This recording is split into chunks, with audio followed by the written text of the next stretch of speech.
একাদশী ব্রত হচ্ছে ভগবানকে সন্তুষ্ট করা। একাদশী পালন করবার মূল উদ্দেশ্য হচ্ছে ভগবানকে সন্তুষ্ট করা। আর এই একাদশী ব্রত আমরা যদি পালন করি সকলে, না, ভগবান অত্যন্ত প্রসন্ন হন। কারণ ভগবানের খুব প্রিয় এই একাদশী ব্রত। 9ই ডিসেম্বর 2023 শনিবার এই একাদশী ব্রতটি পালন করা হবে।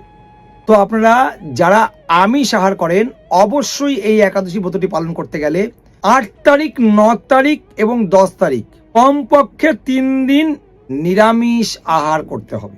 শুক্রবার, শনিবার এবং রবিবার, অর্থাৎ একাদশীর আগের দিন এবং একাদশীর পর দিন অবশ্যই নিরামিষ আহার করতে হবে। আর একাদশী যেদিন পালন করবেন সেদিনকে তো আমিষের প্রশ্নই আসছে না। সেই দিন পঞ্চ রবিশস্য দানা বর্জন করে একাদশী ব্রত পালন করতে হয়।